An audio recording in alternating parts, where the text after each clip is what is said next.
Da mucho gusto que me acompañe esta noche Marco Fernández, él es coordinador del programa Anticorrupción de México Evalúa, aparte, especialista en temas educativos. De verdad, muchas gracias por estar esta noche. Hola Javier, acá. ¿cómo estamos? Marco, ¿cómo te va? Qué gusto tenerte. Y también a Gabriel Reyes Orona, él es ex procurador fiscal de la Federación, una de las personas que más sabe de este tipo de procesos. Gracias, de verdad, por estar por aquí, procurador. Claro, buenas noches. A ver, empezamos yo creo que por la parte jurídica. Y ahora sí que te preguntaría a ti, ¿por dónde empezar en este tema? Por darnos cuenta de que es el desenlace lógico de una peripecia más de un gobierno marcado por la ignorancia jurídica. Es muy grave lo que sucede cuando nos damos cuenta que los procuradores improvisados, como es el caso de Murillo Karam, no pueden llegar a otro lugar que el de las pifias, el del desengaño, el de la frustración de la gente que pensaba que había algo detrás que jamás se pudo probar. ¿Por qué esto es muy grave, Javier? Porque la justicia es la columna vertebral de toda comunidad organizada. La justicia no es algo para jugar, no es un elemento que los políticos deban o puedan manipular.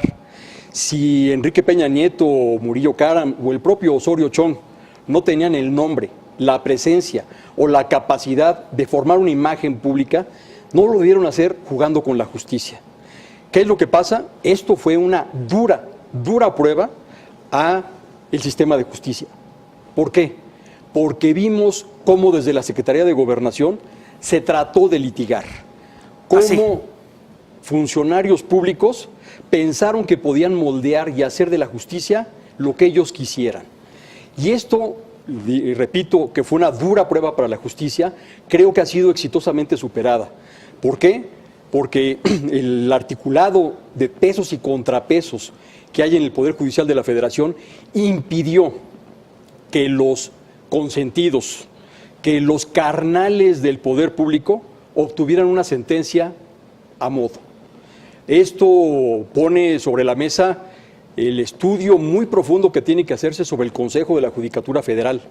Tiene que hacerse un análisis muy claro y profundo sobre la constante intromisión de Marta María Hernández Álvarez en un proceso como este y muchos otros más, en los cuales... ¿Quién es ella, Marta María? Es una consejera de la Judicatura Federal que considera que el Poder Judicial de la Federal es una torre de Babel en la que solamente los magistrados y jueces pueden dispensar la justicia que ellos creen que deban dispensar. Qué debate, sí. Pero afortunadamente vemos que el Poder Judicial de la Federación va más allá de las personas y que verdaderamente existen pesos y contrapesos. ¿Qué nos encontramos, Javier? Nos encontramos que un procurador nos presentó mal un caso. ¿Desde el día 1? Desde el día 1. ¿Por qué, Javier?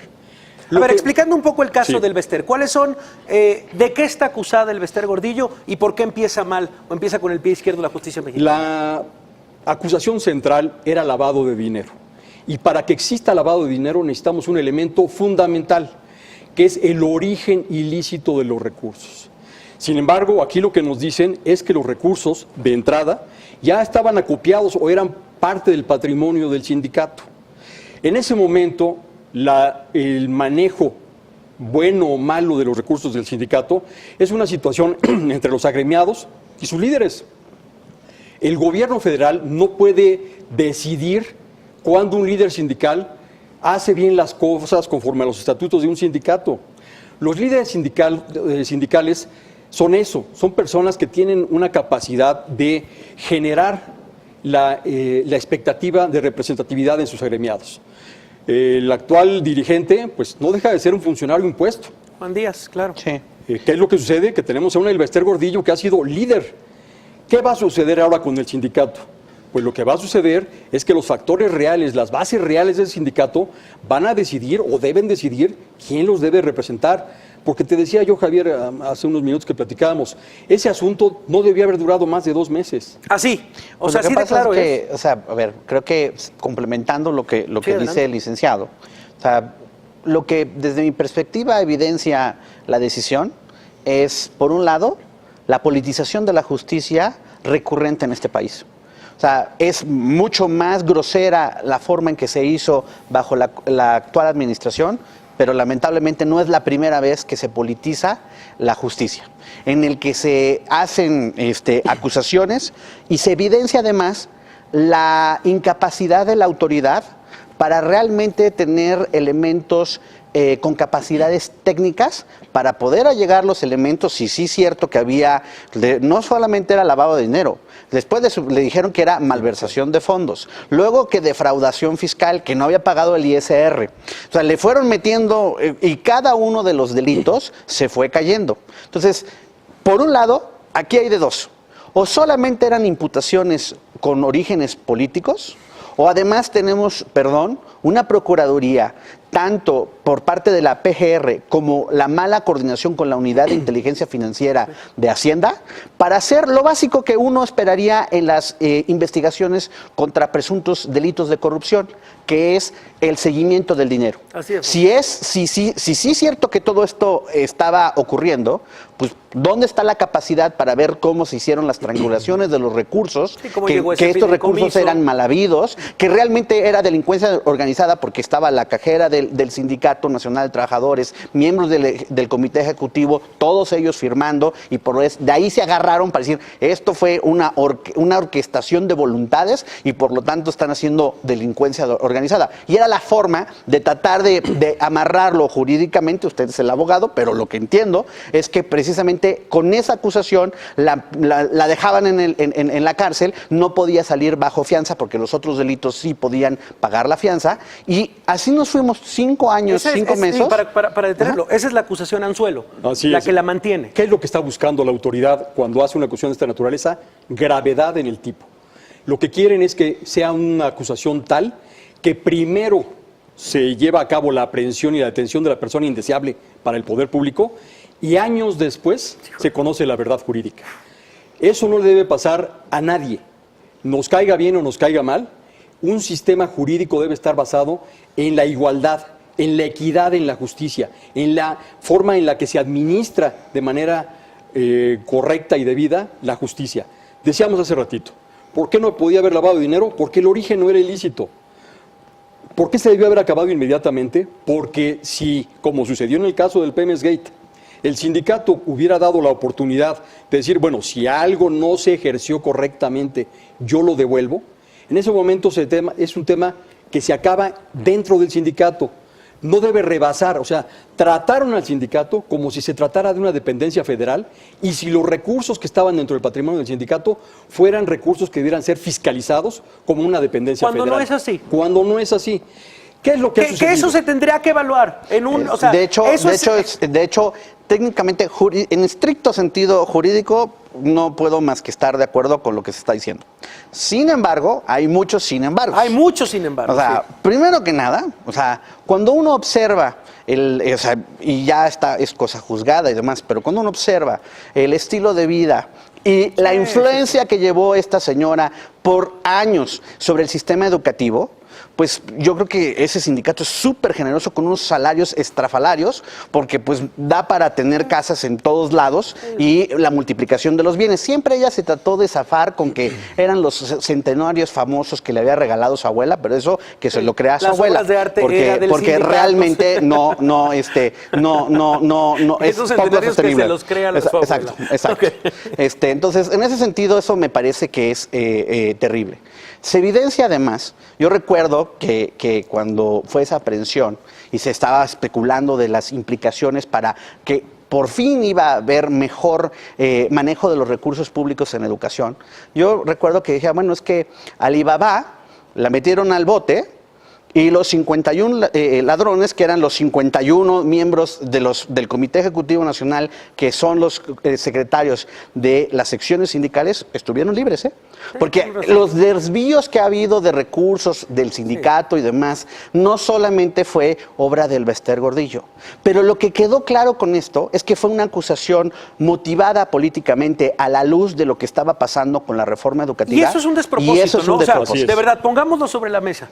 Lo que sucedió, lo que se evidencia. Que se diga de derecho, no debe pasar algo así. Y nos deja muy claro el sabor de boca que después de un quinazo, después de un Pemex Gate, Peña Nieto trató de hacer imagen y posición y postura de jefe de Estado, abusando de la justicia, creyendo que ese poder que adquirieron aquellos presidentes que acusaron a líderes sindicales se iba a él a apoderar del poder político por esa vía. Y esto es algo que no debe suceder en ningún país. De hecho, fue el manotazo, desde mi punto de vista, que dio, porque traían rencillas, todo esto no era de gratis, eran las rencillas entre Emilio Choaifet, entonces secretario de Educación, su máximo rival, y la señora Elbester Gordillo, de cara a la reforma educativa, y dar un manotazo por parte del nuevo gobierno en ese entonces para retomar el control político del sindicato, que a la luz de los priistas se les había salido del huacal y ya tenían independencia política. Que quede algo claro en este programa, ¿eh? No estamos defendiendo el Elbester Gordillo, estamos poniendo las piezas sobre la mesa, porque ahorita vamos a hacer un análisis de lo que significa el Elbester Gordillo en la figura educativa. Y ahí me parece que hay muchos puntos reprobables, específicamente. Digamos que poco defendibles. Pocos defendibles. Entonces, digo, para que quede claro, porque lo que estamos criticando en esta mesa es el proceder del abuso de poder de un gobierno federal que estiró durante 5 años un caso que no debió haber durado ese plazo. Que según el entonces procurador era muy firme, y pues vean qué tan firme. De claroscuros. Aquí hay cosas notables en ambos sentidos, en lo bueno y en lo malo.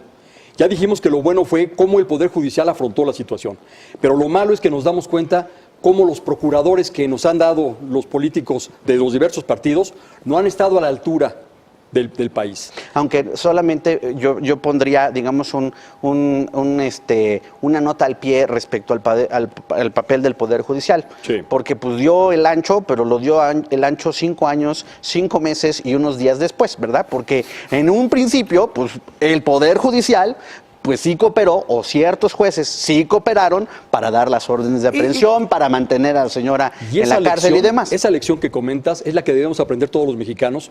¿Por qué? Porque el día de mañana puede ser tú o puede ser cualquiera. ¿Qué es lo que sucede? La estructura judicial tiene pesos y contrapesos. ¿Por qué un asunto como estos puede durar 5 años? Porque existen, lamentablemente, algunos jueces y magistrados carnales. Porque existe por ahí algún consejero que parece que le gusta litigar para el gobierno.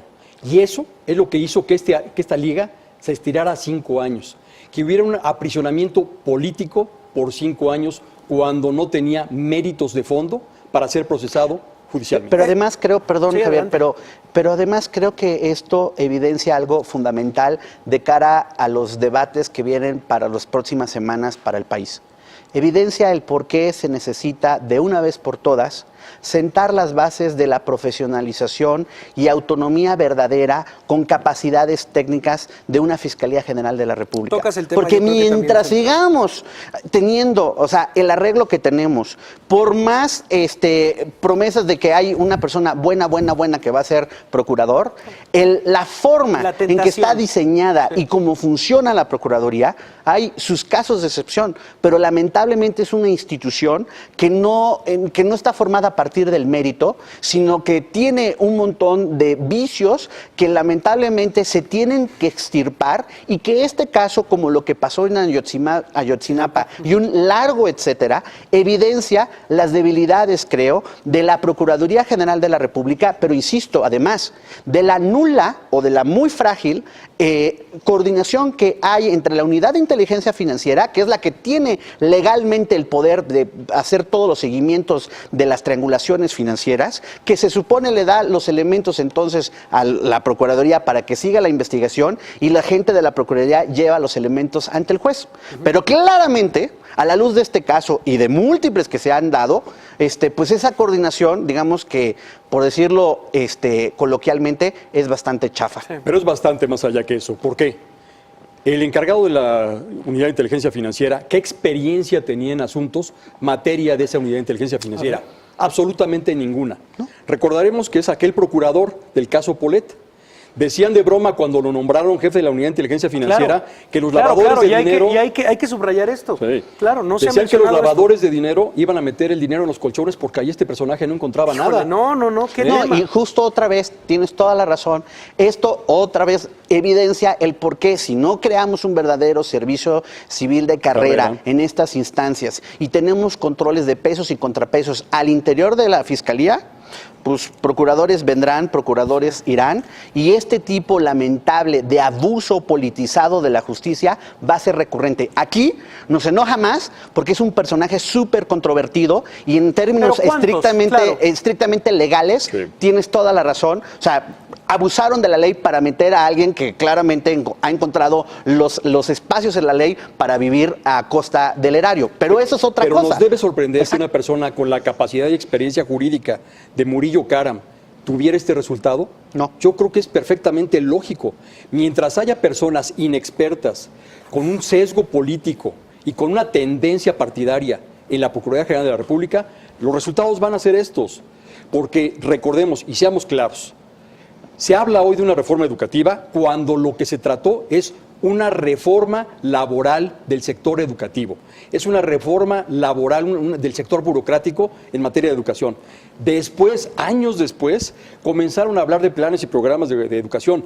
Pero la reforma que propuso era una reforma burocrática. Ahí, híjole, me va a costar trabajo, pero voy a tener que ser defensor de lo políticamente incorrecto. O sea, la reforma educativa tiene un montón de problemas en su implementación, pero ahí sí difiero con toda claridad de que la reforma en un inicio fue una reforma meramente laboral. Ese ha sido recurrentemente la crítica, y yo estudio los temas educativos, y uno observa justo cuando comenzaba el sexenio, y es un problema que tenemos de mucho tiempo atrás. O sea, hay un problema administrativo de entrada, más allá del pedagógico, que tendría que ser el central, del sistema educativo.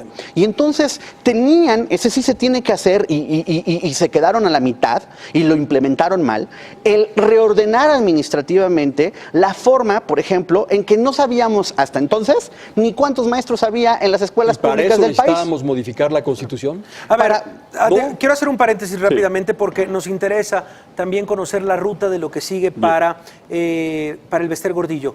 ¿Qué pasa, por ejemplo, con las cuentas de banco del Bester Gordillo después de esta resolución? ¿Puede o no salir del país? ¿Qué sucede con la figura del Bester?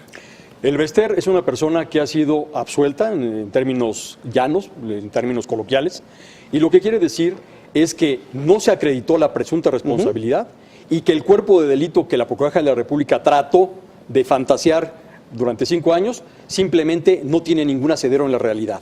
Es decir, el Bester Gordillo recuperó sus derechos, no solamente los políticos, sino también los patrimoniales, pero además de eso, la capacidad de voltear hacia el Estado a ver si existe responsabilidad patrimonial del Estado por una acusación indigna como la que vimos durante estos 5 años. ¿Puede demandar el Bester? Una pregunta procesal, porque ahí sí usted es el abogado. ¿La Procuraduría pudo haber apelado este fallo o no? Porque si no lo apela, creo que además evidencia que pues no tenían las canicas, y claramente fue más evidente la politización del caso, o tenemos gente, hijo de cuestionable formación jurídica, litigando estos casos. Tradicionalmente, como se cubren los malos abogados, es agotando todos los recursos, tengan mérito o no lo tengan.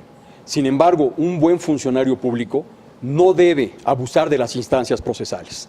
Si no existe mérito en la defensa del recurso, en la instalación de un mecanismo de impugnación de la decisión, de lo que debe hacerse es abstenerse. ¿Por qué? Porque si no, la injusticia va a perpetuarse aún más. Es decir, después de 5 años de peripecias, de argucias legales, de una serie de fantasías más allá de las reformas estructurales, lo que vimos es una triste comedia bufa. Pero que sí, ya no debe continuar. Entonces sí puede demandar, sí podría demandar. Por supuesto, porque lo que tiene que analizarse es algo que se llama actividad irregular del Estado. Y si aquí analizamos de fondo los expedientes y vemos que no existe material probatorio, si no existe material en la investigación que sustentara la acusación que se hiciera, pero no solo eso, una gran cantidad de actividad procesal a lo largo de 5 años, con el único objetivo y propósito de mantenerla en la cárcel a un rival político, entonces debe haber responsabilidad patrimonial del Estado para que esto no siga pasando. ¿Qué tema? A ver, quiero saltar rápidamente al tema educativo. Nos interesa para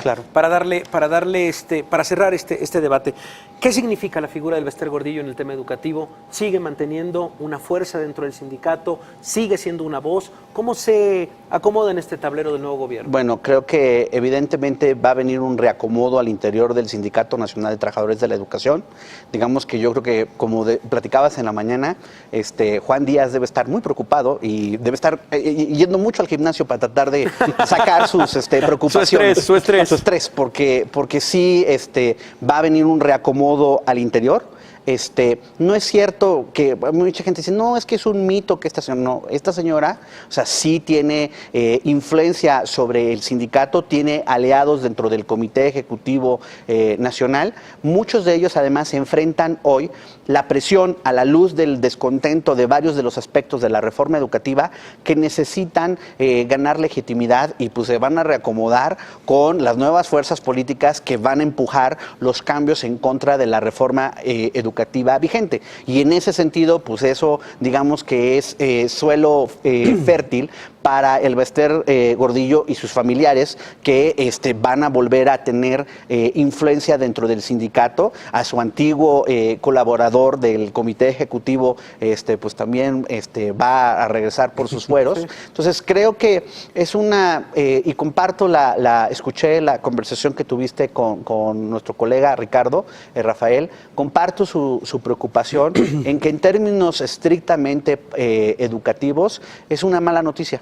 Es una mala noticia porque no todos los problemas son de la jofa mexicana, no son problemas del Bester, son problemas mucho más estructurales, pero en esos problemas tuvo demasiada autoría ella y sus cercanos en la forma en que, por ejemplo, se pervirtieron programas que eran fundamentales y que tenían un buen propósito como carrera magisterial para darle incentivos económicos supuestamente a los mejores maestros, y que ellos capturaron con la influencia política y la cooperación del gobierno de Zedillo, del gobierno de Fox y de Calderón para controlar ese instrumento y que se volviera un instrumento, por ejemplo, de disciplina del magisterio y no para premiar a los mejores maestros. Sino para el que acude a tal Exacto. marcha. Pero yo creo que Juan Díaz Torre no debe estar preocupado. ¿Por qué? Porque el Bester Gordillo fue lideresa magisterial a pesar del Estado, a pesar del gobierno. Juan Díaz Torre es un funcionario impuesto por el gobierno en una estructura sindical. Realmente estaríamos comparando peras y manzanas. Esta es una decisión que hacia adentro debe tomar el magisterio. Te lo digo yo porque soy nieto de maestros normalistas, soy hijo de maestra normalista y conozco que dentro del sector... Pero no se toman las decisiones, si usted sabe de eso, no son a lo que decisiones democráticas que van y dicen, todos votamos de manera libre el liderazgo del Bester Gordillo. Eso no ha pasado, no pasó. Pero lo que sabemos es que ni pasará, el Bester Gordillo no era enemigo de la propuesta, la propuesta educativa, era enemiga de la eliminación de prebendas y privilegios, que es finalmente lo que está en la mesa. Lo que estuvieron discutiendo Peña Nieto y el Bester Gordillo no era si los maestros deberían de acudir a las aulas, no era si debíamos tener mejores programas educativos. Lo que estaba en la mesa era un toma y daca de prebendas y privilegios magisteriales. A eso hago referencia cuando me refiero a que conozco el sector magisterial. Era parte, sin duda, ¿no? Esto. Sí, entonces, pero en términos estrictos de la política educativa, muchos aspectos de la política educativa han sido precisamente afectados por esa distribución de prebendas. No podemos ignorar la historia. O sea, y no, ahora pero resulta, porque sí no quisiera yo ser muy claro, sí quisiera ser muy claro, de no dar esta idea que ahora resulta que el liderazgo en su momento de el Bester Gordillo fue solamente producto de la democracia sindical al interior del CENTE que la eligió, no, para nada. No. Lo que sí es cierto, eso también y esa es la parte de las canicas que ella sí puede vender a una parte del magisterio, que cuando uno observa la serie de prestaciones que se le daban a los maestros, o que se le dan a los maestros, desde que ella entró como secretaria secretaria general, en estricto sentido, no estoy diciendo educativo, en estricto sentido sindical, esas prestaciones aumentaron. Aumentaron los incentivos, por ejemplo, al Día del Maestro, etcétera. Y entonces se enojaban de la falta de democracia interna, pero bueno, pues si el bolsillo más o menos estaba contento, pues la toleraban, por decirlo de alguna manera, a regañadientas. No la abrazaban. A ver, la relación de Elbester Gordillo con Esteban Moctezuma, por ejemplo. Es una relación, la historia, al menos lo que yo sé de esa historia, es que se conocen cuando el señor Esteban Moctezuma fue oficial mayor de la Secretaría de Educación Pública allá en el gobierno de Carlos Salinas de Gortari, cuando Zedillo era secretario de Educación Pública. Justo en medio de otra reforma educativa que era la reforma del Acuerdo Nacional para la Educación Básica, ese acuerdo descentralizaba la administración de los servicios educativos a los estados y ahí surgió carrera magisterial. Y al principio carrera magisterial fue súper controvertido para los maestros porque al sindicato no le gustaba pagos diferenciados de los agremiados. Pero en el momento en que encontraron la forma de apoderarse, ya les gustó. Y en esas negociaciones, pues parte de esas negociaciones y parte de que se dieron los primeros dulces al sindicato, pues fue cuando él era oficial mayor. Entonces, desde ahí viene la relación. Bueno, pero pues, lo deja muy claro. Sí. Lo que se discute, una cosa son prebendas y privilegios a lo largo de una vida de un sindicato y otra cosa son los programas y los planes de estudio. Yo sí creo que en muchos aspectos esta noticia es mala. Creo yo que la educación y los avances que se están dando en la educación son irreversibles porque ahora tienen a la sociedad civil encima. Ya no es un tema entre sindicato y gobierno. Creo que el papel de la sociedad civil en el tema de la educación cada día es mayor y va a gozar de mayor peso.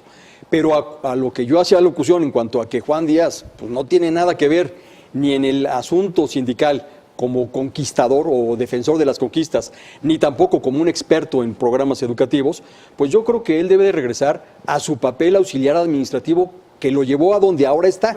Pero recordemos, la parte que es difícil, y la parte que hace difícil ese escenario es que pues si era un cercano del Elbester y se prestó de viva el rey, muerto el rey, viva el rey, ¿verdad? Y pues eso yo asumo que a la señora no se le va a olvidar. Digamos que no está, ¿cómo se llama? Tejiendo chambrita y diciendo ya lo olvidé. Ojalá que fuera no rencorosa como nos llama el nuevo presidente. Yo creo que lo que va a ocurrir es que sí va a haber una rebatinga y reacomodo de los liderazgos. Una rebatinga fuerte porque el Ginazo se arregló con un destierro. El Pemex Gate se arregló con un préstamo del gobierno al sindicato para que le pagara lo que supuestamente había desfalcado el sindicato de Pemex. Pero después a Romero de Champs lo hicieron senador. Y después lo hicieron senador. No, así como esos arreglos no queremos, ¿verdad? Esto que va a suceder en el sindicato magisterial no lo hemos visto. Sí, es un caso inédito. Es un caso en el cual vamos a ver una lucha real por una estructura sindical. Recordemos, y otra vez, que el sindicato no es el encargado de los programas educativos. No. Pero ojo, nada más ahí, otra vez, es que los peros importan aquí. Sí. Siempre ese es el argumento del sindicato. Sí. Y el argumento sería cierto si no hubieran sido también autoridad. Porque siempre dicen, no, es que es cuestión de la autoridad. Y cuando uno dice, ay, pero ese secretario de tal estado, ese es su secretario, el que es el director general de las escuelas primarias o de secundarias, ¿de dónde es? Ah, es que se lo impuso el CENTE. Entonces, en ese momento, ya no es el argumento de que el sindicato no es el que hace. No. A ver, sindicato es ahí también. ¿Cuál es el objetivo de un sindicato? Es la protección. Defender a sus agremiados, nada más. No hacer política darle educativa. Mayores papeles de eso es un error. Sí. Y quitarle ese rol también es un error. Pues miren, la verdad es que yo les agradezco infinitamente esta mesa. No saben vaya calidad de verdad en el análisis jurídico, en el análisis educativo. Era justo lo que queríamos para la gente, para nuestros televidentes. Les agradezco infinitamente, Gabriel Reyes Sorona, ex procurador fiscal de la Federación. Gracias por estar esta noche por acá. Mi querido Marco Fernández, gracias y siempre un placer tenerte por acá. Gracias. De verdad, pues bueno, va a estar en www.elfinanciero.com.mx esta mesa, porque vaya que la tenemos que ver varias veces. Vamos a una pausa y regresamos, seguimos aquí en La Nota Dura.